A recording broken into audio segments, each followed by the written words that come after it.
The great hall of the Chalari Empire shone like a jewel among the stars. Thousands of bright crystals lined the walls, reflecting soft blue light across the chamber. Leaders from every corner of the galaxy had gathered. They came in their finest robes, plated armor, and flowing cloaks, each one hoping to gain the favor of the one who ruled over them all. The most beautiful queen in the galaxy, Queen Arya. The air was heavy with silence. No one dared to speak too loudly. Only the soft hum of the hovering lights and the quiet steps of the queen's guards could be heard. Every eye in the hall turned toward the golden throne at the far end, where Arya sat. Her calm face carried both grace and strength. In her presence seemed brighter than the stars outside, too many. She was not just a queen, but a figure of legend. Today was not a normal gathering. This was the choosing ceremony, a rare event when the queen would declare her chosen mate. Delegates, warriors, and nobles from dozens of alien races stood ready. Some whispered with excitement, others with jealousy. Each one believed they or their champion might be the one chosen.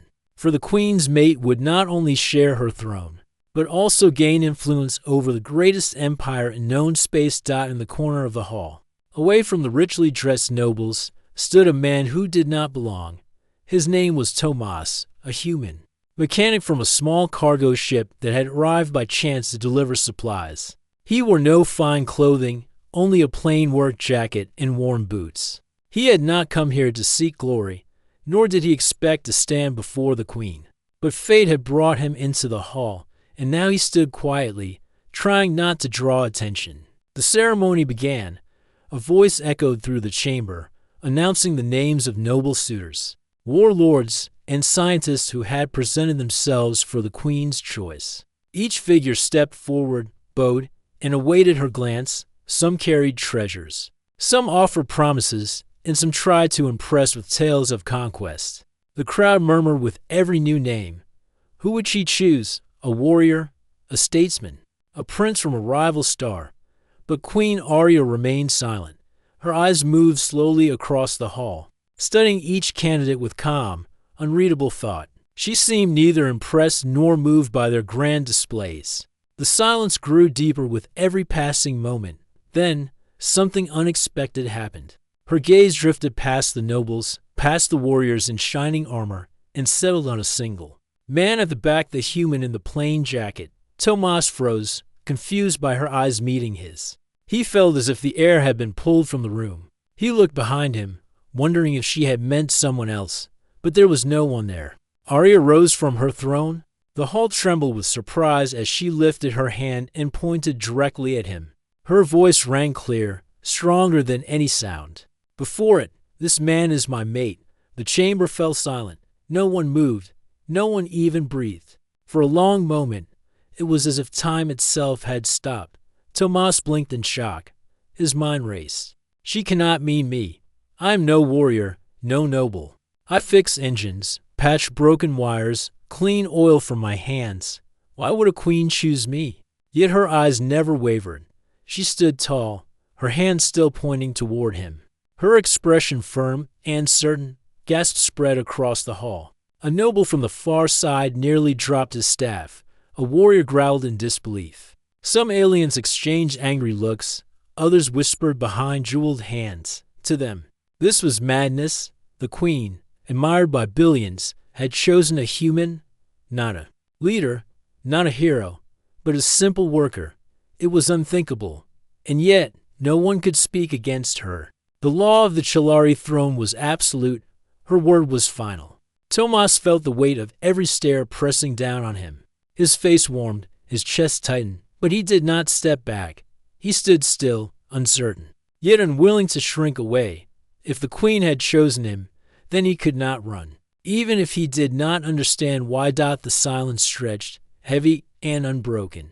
Not a single voice dared to rise in that grand hall, for the queen had spoken, and the galaxy itself seemed to pause in awe of her decision. The queen's words still echoed in the great hall. This man is my mate. The silence that followed was not peaceful, but sharp, heavy like a blade hanging over the room. Every alien noble, every warrior, every envoy stared in disbelief. Their Eyes shifted from the radiant queen on her golden throne to the plain human standing at the back, dressed in nothing but a worn work jacket. Tomas felt his chest tighten as hundreds of eyes pierced through him.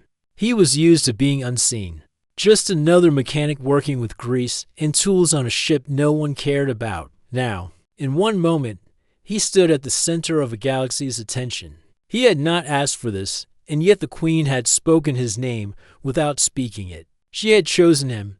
Whispers began to stir, first soft, then louder. The nobles muttered among themselves, some with laughter, some with anger.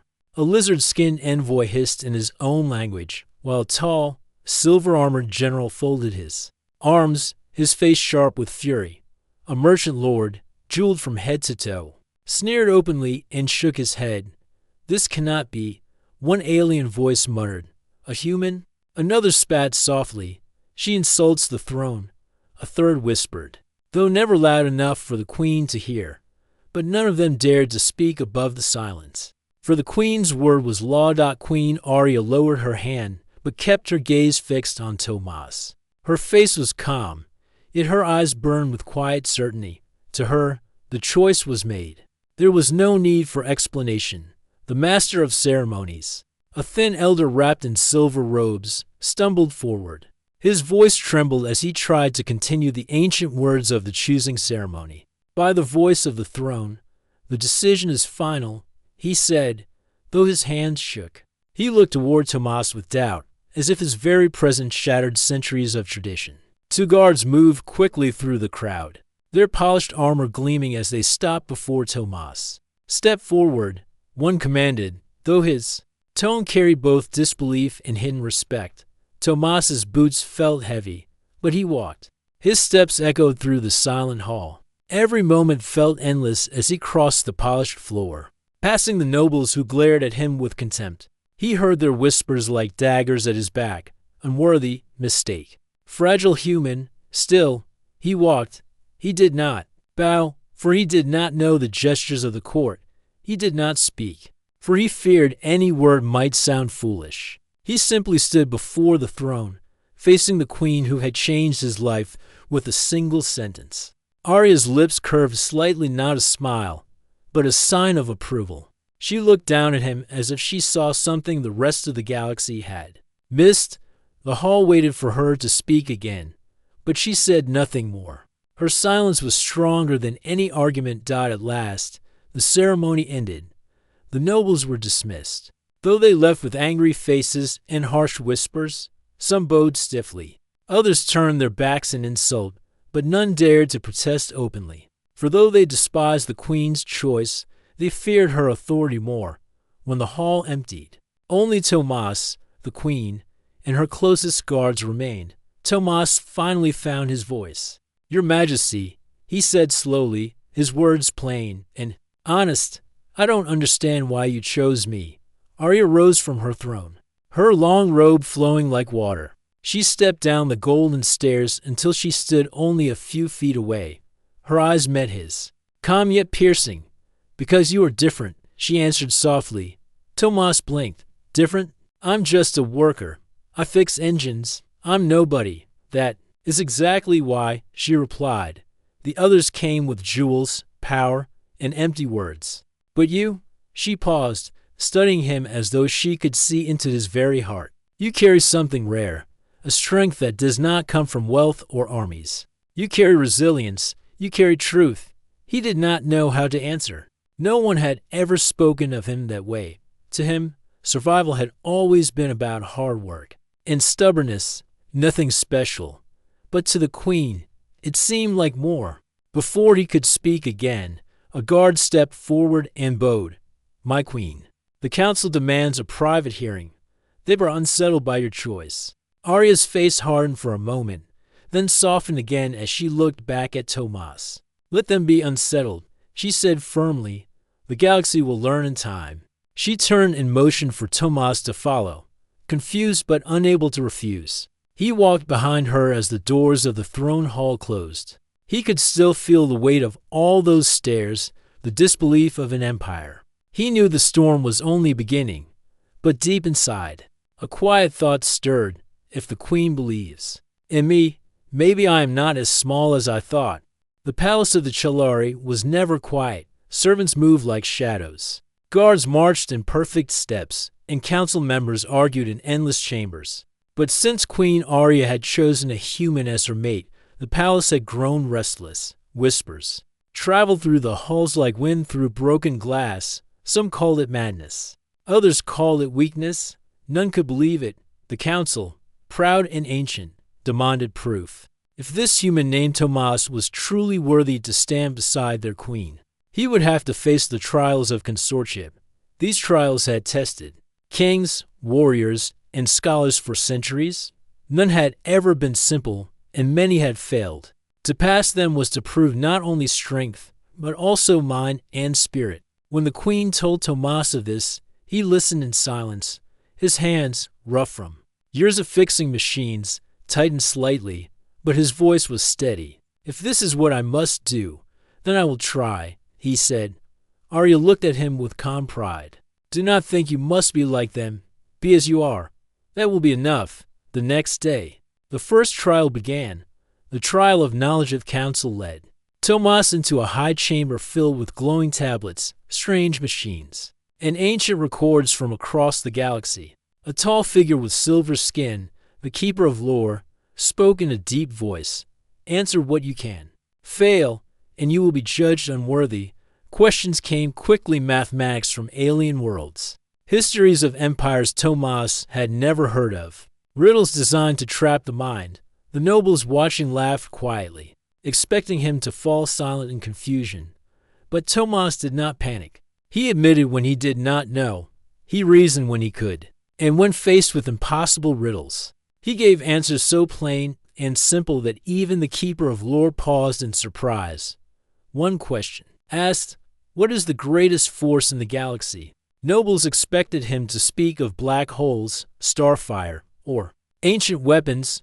Tomas thought for a moment, then answered, "Hope. Without it, nothing grows. With it, even the weak keep walking." The chamber fell silent. Even the keeper lowered his head with respect. The first trial was passed. The trial of courage's second trial was held in the Hall of Shadows, a maze of moving walls and illusions. Those who entered faced their deepest fears, brought to life by the Chilari's ancient machines. Many strong warriors had once fled screaming from the hall. Tomas stepped forward without armor, without weapons. As he entered, the walls shifted, and the shadows closed in. He saw visions of burning ships, endless darkness, and faces of people he could not save. His heart pounded. Fear pressed against him like heavy chains. But Tomas remembered the queen's words, "Be as you are." He spoke out loud to the shadows, though his voice shook. "I am only a man. I cannot fight all battles, but I can take one step, and then another. That is enough." With each step he took, the illusions faded, the maze opened. When he walked out the other side, his face was pale but steady. The council could not deny his courage. The second trial was passed. The trial of loyalty's final test was crueler still. Tomas was led to a chamber where Queen Arya herself waited, but she did not look like herself. The council used their machines to project an illusion on Arya, who spoke coldly, harshly, unlike the queen he knew. This false queen looked at him with disdain. "Leave," she said. "I was wrong to choose you. You are unworthy. Walk away, and you will be free of this burden." Every noble leaned forward, eager to see the human break. Tomas's heart ached at her words. 1,000 thoughts pressed against his mind. If he left, he could go back to his simple life. He would no longer be hated, no longer mocked. He could return to fixing engines and watching the stars in peace. But deep inside, he remembered the real queen's eyes when she had chosen him. He remembered the way she had said, "You are different." He shook his head. "No." He said softly but firmly, "Even if you cast me aside, I will not betray you. I will stand by you. Even if the galaxy laughs at me." The illusion shattered. The real queen stepped forward, her eyes warm with pride. The council could not hide their astonishment. The third trial was passed. The trials were complete. Tomas had not been the strongest, nor the most learned, but he had shown wisdom, courage, and loyalty in his own way. As he stood in the council hall, nobles whispered furiously, unable to deny what they had seen. Some clenched their fists, others turned away in frustration, but none could call him unworthy now. Queen Arya rose to her full height, her voice ringing across the chamber. You have seen with your own eyes. This man is no ordinary being. He is proof that strength is not always born of power or bloodline. Sometimes it is born of spirit. The nobles fell silent, for though many still despised him, they could not deny the truth. Tomas lowered his head slightly, his face calm.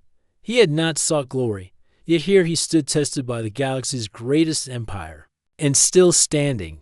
But deep in his heart, he knew this was only the beginning. The council's eyes still held doubt. Somewhere in the shadows, enemies were waiting, and the storm was still far from over. The palace of the Chellari was never quiet. Servants moved like shadows. Guards marched in perfect steps, and council members argued in endless chambers. But since Queen Arya had chosen a human as her mate, the palace had grown restless. Whispers traveled through the halls like wind through broken glass. Some called it madness. Others called it weakness. None could believe it. The council, proud and ancient, demanded proof. If this human named Tomas was truly worthy to stand beside their queen, he would have to face the trials of consortship. These trials had tested kings, warriors, and scholars for centuries. None had ever been simple, and many had failed. To pass them was to prove not only strength, but also mind and spirit. When the queen told Tomas of this, he listened in silence, his hands rough from years of fixing machines, tightened slightly, but his voice was steady. If this is what I must do, then I will try, he said. Arya looked at him with calm pride. Do not think you must be like them. Be as you are. That will be enough. The next day, the first trial began. The trial of knowledge of council led Tomas into a high chamber filled with glowing tablets, strange machines, and ancient records from across the galaxy. A tall figure with silver skin, the keeper of lore, spoke in a deep voice. Answer what you can. Fail, and you will be judged unworthy. Questions came quickly, mathematics from alien worlds, histories of empires Tomas had never heard of, riddles designed to trap the mind. The nobles watching laughed quietly, expecting him to fall silent in confusion. But Tomas did not panic. He admitted when he did not know. He reasoned when he could. And when faced with impossible riddles, he gave answers so plain and simple that even the keeper of lore paused in surprise. One question asked, "What is the greatest force in the galaxy?" Nobles expected him to speak of black holes, starfire, or ancient weapons. Tomas thought for a moment, then answered, "Hope. Without it, nothing grows. With it, even the weak keep walking." The chamber fell silent. Even the keeper lowered his head with respect. The first trial was passed. The trial of courage's second trial was held in the Hall of Shadows, a maze of moving walls and illusions. Those who entered faced their deepest fears, brought to life by the Chellari's ancient machines. Many strong warriors had once fled screaming from the hall. Tomas stepped forward without armor, without weapons. As he entered, the walls shifted, and the shadows closed in. He saw visions of burning ships, endless darkness, and faces of people he could not save. His heart pounded. Fear pressed against him like heavy chains. But Tomas remembered the queen's words, "Be as you are." He spoke out loud to the shadows, though his voice shook. "I am only a man. I cannot fight all battles, but I can take one step, and then another. That is enough." With each step he took, the illusions faded, the maze opened. When he walked out the other side, his face was pale but steady. The council could not deny his courage. The second trial was passed. The trial of loyalty's final test was crueler still. Tomas was led to a chamber where Queen Arya herself waited, but she did not look like herself. The council used their machines to project an illusion on Arya, who spoke coldly, harshly, unlike the queen he knew. This false queen looked at him with disdain. "Leave," she said. "I was wrong to choose you. You are unworthy. Walk away, and you will be free of this burden." Every noble leaned forward, eager to see the human break. Tomas's heart ached at her words. 1,000 thoughts pressed against his mind. If he left, he could go back to his simple life.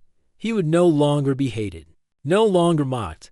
He could return to fixing engines and watching the stars in peace. But deep inside, he remembered the real queen's eyes when she had chosen him. He remembered the way she had said, "You are different." He shook his head. "No." He said softly but firmly, "Even if you cast me aside, I will not betray you. I will stand by you. Even if the galaxy laughs at me." The illusion shattered. The real queen stepped forward, her eyes warm with pride. The council could not hide their astonishment. The third trial was passed. The trials were complete. Tomas had not been the strongest, nor the most learned, but he had shown wisdom, courage, and loyalty in his own way. As he stood in the council hall, nobles whispered furiously, unable to deny what they had seen. Some clenched their fists, others turned away in frustration, but none could call him unworthy now. Queen Arya rose to her full height, her voice ringing across the chamber. "You have seen with your own eyes. This man is no ordinary being. He is proof that strength is not always born of power or bloodline. Sometimes it is born of spirit." The nobles fell silent, for though many still despised him, they could not deny the truth. Tomas lowered his head slightly, his face calm. He had not sought glory, yet here he stood tested by the galaxy's greatest empire, and still standing. But deep in his heart, he knew this was only the beginning. The council's eyes still held doubt. Somewhere in the shadows, enemies were waiting, and the storm was still far from over. The trials were finished, but peace did not follow. Tomas had passed each test with honesty and stubborn strength. He had not dazzled the nobles with brilliance or crushed illusions with weapons. Yet he had endured. To the people who had watched, it should have been enough. But to the Chilari Council, it was not. The council was old and proud. They had guided the empire for centuries, and many believed they were wiser than even their queen. In their eyes, Tomas was still a mistake, a fragile outsider who could not carry the weight of the throne. That night, when the torches burned low and the great palace quieted, the council gathered in their private chamber. The room was dark, its walls carved with images of past rulers, their eyes seeming to watch from stone. "This cannot stand," said Lord Vaynor, a tall figure with silver markings across his face. His voice carried both anger and fear. "The queen has chosen a human, a mechanic. What honor remains for our empire if this is allowed?" Others nodded. "He passed the trials, yes," muttered Lady Cyril, her voice sharp. "But look at him. No training, no bloodline, no strength. He is unfit." And yet, another whispered, "The queen believes in him. She will not turn back." Vayner's eyes narrowed. "Then he must be made to fall. If he cannot be broken, he must be removed." The chamber fell silent as the words sank in. None openly agreed, but their silence was consent enough. Whispers in the court the next morning. The palace was filled with tension. Servants whispered as Tomas walked past. Nobles turned their heads away in insult, while soldiers eyed him with doubt. It seemed every quarter carried the same question. How could the queen of the Chilari choose him? Tomas kept his head down, but he felt the weight of their stares. He had been judged all his life for being ordinary, but never like this. Still, he remembered the queen's steady eyes and pressed on. At the throne hall, the queen sat as always, radiant and calm. Yet Tomas noticed the stiffness in her shoulders. She too felt the storm gathering. The council entered, their faces polite masks hiding sharp thoughts. Lord Vaynor stepped forward. His voice rang through the hall. "Your Majesty, we honor your will." Yet the people ask questions. They fear weakness. They fear the empire will fall into mockery. If this human is truly worthy, let him prove it once more, not through trials of mind, but through battle. Murmurs rippled across the hall. Tomas's chest tightened. Battle. He was no warrior. He had never trained with weapons, never faced a soldier. He fixed broken things. He did not break them. Queen Arya rose from her throne, her robe flowing like starlight. "He has already proven himself," she said firmly. "You saw it with your own eyes." Vaynor bowed slightly, though his smile was thin. We saw cleverness, we saw words, but the empire is built on strength. Let him stand in the arena, face a champion, and show us all that your choice does not shame the Chilari name. The crowd murmured again, louder now. Nobles nodded in approval. Soldiers struck their spears to the floor. They wanted blood, or at least proof. Arya's eyes darkened. You would have me risk his life for your pride. Vaynor did not flinch. If he cannot stand, then he is not worthy of you. And if he falls, better now than when the empire depends on him. The queen turned her gaze to Tomas. For the first time, he saw a shadow of worry in her eyes. The humans answered him as felt. The hall pressing on him, he could remain silent and let the queen shield him. He could refuse and look weak in front of them all. Or he could step forward, knowing he might not walk out alive. He drew a slow breath. His voice, though quiet, carried across the chamber. I will fight. The hall erupted with gasps. Arya turned sharply to him. Tomas, you do not need to do this. He met her eyes. You said once that I should be as I am. That is what I'll do.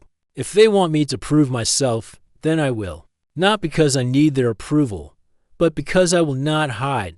For a moment, Arya searched his face. Then she nodded, though her lips were tight with worry. Very well, she said at last, her voice ringing with command. Let the arena. Be prepared. The coming challenge news spread through the palace like wildfire. The human would fight in the arena. Nobles rushed to secure seats, soldiers whispered bets, and the council smiled behind closed doors. To them, this was the end of the queen's mistake. But Tomas walked calmly through the corridors. Even as fear curled inside his chest, he did not know how to wield a blade or fire a plasma spear. Yet he would not turn back. When he reached his chamber, Queen Arya was waiting. Her expression was calm, but her eyes betrayed her concern.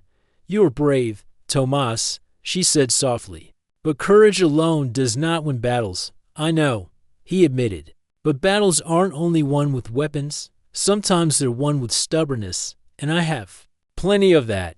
For the first time, a true smile touched her lips. Then perhaps that will be enough. The hour of the fight drew near.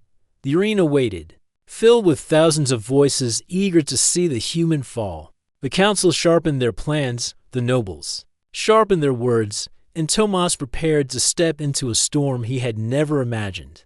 The queen had chosen him, the council doubted him, the galaxy watched Dot, and Tomas, a simple mechanic, was about to face the greatest test of his life. The arena of the Chilari Empire was a place of legends. High walls of shining stone curved upward, enclosing a space wide enough to hold starships. Thousands of voices roared from the stands as nobles, soldiers, and citizens gathered to witness the coming battle. For generations, the arena had been where honor was tested, where challengers fought for pride, and where the weak were cast aside. Now, for the first time, a human stood there, facing the eyes of an empire that doubted him. Tomas walked onto the sands, his boots crunching softly. The noise of the crowd thundered around him, but he focused on his breath steady in, steady out. He had no sword, no armor, only a simple staff given to him by the guards. Across from him stood his opponent, General Corvin, one of the Empire's most decorated warriors. His armor gleamed, his blade glowed faintly with energy, and his steps were heavy with confidence. To the nobles, the fight was already decided, human. Corvin's deep voice carried across the arena. I do not hate you, but I will not hold back. When I strike, you will fall. Better you accept it now. Tomas gripped the staff tighter. His voice was calm, though his heart pounded. Then strike. And let's see. The horn sounded. The duel began. The fight Corvin moved like a storm, his blade flashing with speed. Tomas barely dodged the first strike, the energy blade slicing the air where he had just stood. The crowd roared with excitement. Tomas stumbled but kept his balance. He swung the staff, not to wound but to block. Each time, the blade sparked against it, sending shivers down his arms. His strength was nothing compared to the general's. But Tomas did not fight with strength. He fought with patience. He moved, dodged, and forced Corvin to swing again and again. The general grew annoyed, his strikes faster, harder. You run like a coward, Corvin spat. I survive like a man, Tomas answered. The words drew laughter from some in the crowd and murmurs from others. No one expected the human to answer so boldly. Corvin charged, aiming a heavy blow. Tomas stepped aside, letting the general's weight carry him forward. Sam flew as Corvin stumbled for just a second. Tomas struck with his staff, not at the warrior's body, but at his leg, tripping him to the ground. Gasps filled the arena. For a moment, the mighty general had fallen, and a human had done it. Corvin rose quickly, his eyes burning with fury. But now the crowd was no longer certain. They watched with sharper interest, whispering among themselves, the greater dangers. The fight raged. Few noticed the quiet flicker of light in the sky above the arena. Beyond the walls of the Empire, a fleet had moved into position, cloaked ships, dark and silent, drifted just outside detection. They belonged to the Varic Dominion, a rival empire that had long watched the Chilari with envy. To them, the queen's choice of a human mate was a sign of weakness, a crack in the empire's armor. Now, while the Chilari nobles argued and mocked, the Varic prepared to strike deep in the palace. Warning signals flickered on screens, ignored by guards too busy cheering for the duel. Only a few attendants noticed strange movements at the edges of the stars. Their reports were delayed, dismissed as mistakes. The unseen threat was drawing closer. The turning point back in the arena, Corvin pressed harder. His blade struck Tomas's staff again and again, until the wood cracked under the force. Tomas's arms ached. His breath came fast, but his eyes stayed sharp. He remembered the engines he had fixed, the broken machines he had patched together with nothing but scraps. Survival had always been about finding a way when nothing seemed possible. So he watched Corvin carefully, not his blade, but his rhythm, and he saw it. The general always swung too wide with his left arm. It left an opening, small but real. When the next strike came, Tomas ducked low, rolled, and swung the broken half of his staff against the weak point. Corvin stumbled again. His armor dented. The crowd roared louder now. Some shouted for the human, others cursed, but none could deny it. Tomas was still standing. At that moment, horns blared, not the horns of the duel, but the warning horns of the city. The skies above the arena flashed as cloaked ships revealed themselves, dark and menacing. The Varic Dominion had arrived. The humans in sight. Panic spread through the crowd. Nobles fled the stands, guards scrambled, and the duel was forgotten. Corvin looked up in shock, his blade lowering. The queen appeared on the high balcony, her voice ringing out. The Varics strike now, believing us weak. But we are not weak. We will stand. The council rushed to gather soldiers, but confusion spread. The fleet had appeared too close, too fast. Strategy faltered. The nobles argued over orders. Tomas, breathing hard from the duel, looked at the sky and saw what others did not. The Varic fleet was large, but its formation was scattered. They had rushed in, eager to surprise, and he remembered something simple: when a machine is unstable, it breaks fastest if you strike its weakest joint. He turned to Arya.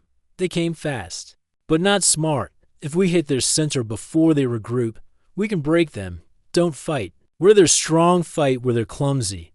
The general stared at him in disbelief. A mechanic daring to give strategy, yet Arya's eyes lit with recognition. She raised her hand. Do as he says. Strike their middle and break them apart. The soldiers moved, the fleet prepared. And for the first time, the fate of the empire turned not on ancient pride, but on the insight of a single human. Tomas had come to prove himself in a duel. Instead, he had uncovered something greater: the storm that waited beyond the walls. The unseen threat had arrived, but so had an unexpected chance. The queen had chosen him for a reason, and soon the galaxy would understand why. The battle had ended, but the sky was still alive with the hum of distant engines. The Varic Dominion had fled, leaving the Chilari Empire shaken, but victorious. Smoke rose from distant fields where minor skirmishes had taken place, and citizens looked toward the palace, eager for reassurance. In the great hall of the throne, A celebration was not yet planned. There was no feast, no music, only the quiet steps of Tomas as he approached the golden throne. The nobles watched him carefully, some with lingering doubt, others with newfound respect. Queen Arya stood at the foot of her throne, radiant as ever. Her eyes bright with pride, she did not speak immediately, allowing the silence to settle over the room. Then, finally, she looked at Tomas, her gaze steady and unwavering. "You have faced the impossible," she said softly. "You have endured doubt, trials, and battle. You have shown courage, wisdom, and loyalty. You are no longer merely my choice. You are the mate of a queen, the man who will stand beside me in all the days to come." Tomas felt his heart pound, the weight of the empire, the trials. And the recent battle pressed on him, yet he remained calm. "Your Majesty," he said quietly, "I never sought honor. I only did what seemed right. If that is enough, then I will stand beside you, as you wish." The hall remained silent, as if the walls themselves listened in awe. No one dared interrupt the moment. For centuries, the Chilari had witnessed power, bloodlines, and rulers of unmatched strength. Yet none had seen what they were witnessing now, a simple human chosen, recognized, and honored by the most beautiful queen in the galaxy. Acceptance and respect council, who had doubted him moments ago, bowed deeply before the throne. Even Lord Vaynor, who had argued against him at every step, stepped forward. "You have proven that strength comes in many forms," Vaynor admitted, his voice low but sincere. "Not in blood, nor in blade alone, but in heart and spirit. The Empire owes you respect, as does this council." Lady Cyril, still skeptical but impressed, nodded. "Perhaps we have underestimated what it means to be human," she added, her voice softening. Tomas lowered his head politely, not out of fear, but respect. He had never sought power, yet now he carried responsibility greater than any engine he had ever repaired: the Empire's fate, the Queen's trust. And the eyes of countless worlds rested upon him. A new role lined the days that followed. Tomas adapted to life at the palace. He learned the ways of courtly manners, strategies of governance, and the needs of the citizens. Yet he did not abandon what had made him human: his honesty, his resourcefulness, and his simple, practical wisdom. He would walk among the people, repair broken machines, speak plainly with soldiers, and guide young engineers. The Empire began to see that greatness was not always inherited, but often earned through humility and courage. Queen Arya watched him quietly during these days, her admiration growing. She had chosen him not for power, nor for beauty, nor for strength alone, but for the qualities that made him different. He saw clearly, acted boldly, and remained true to himself. In the face of fear and doubt, when they walked together through the palace gardens, she smiled. "You have changed the Empire," she said, "and you have changed me," Tomas replied softly. "You gave me a chance when no one else would. You believed in something simple, but true." Arya reached for his hand. "Together," she said, "we will lead. Together, we will guide this galaxy, not with pride, but with wisdom and courage." A legend begins news of the human who became the mate of a queen spread across the galaxy. Stories were told of his courage in the arena, his insight in the battle, and the queen's choice that defied tradition. Worlds far and wide whispered the name of Tomas, the mechanic who had become a hero. Yet Tomas remained humble. He repaired engines, advised generals, and listened to the concerns of ordinary citizens. He understood that greatness did not come from glory alone, but from steady work, careful thought, and the courage to do what was right. The nobles who once sneered now sought his counsel. The soldiers who had doubted him now respected him, and the people of the Empire, who had watched history unfold, saw in him a reminder that even the smallest voice could make a difference when it spoke with honesty and bravery. The future together. In the balcony of the golden throne, Arya stood beside Tomas. The sun of the twin stars reflected off her crown, and the sky shimmered with light. "The galaxy will test us," she said. "Enemies will rise, challenges will come, and doubt will never fully disappear." Tomas looked out at the horizon, his heart steady. "Then we face it together," he said. We learn. We act, and we do not fear what is unknown. The human way. Arya smiled, her hand finding his. Yes, together, we will lead. Together, we will show the galaxy that strength is more than blood or pride. It is courage, loyalty, and the will to stand for what is right. And as they stood side by side, the people of the Chilari Empire knew they were witnessing the beginning of a new Aryan era, where the maid of a queen, a human of simple origins, would guide the galaxy toward hope, wisdom, and courage. The Empire had chosen its path, and it shone brighter than any star.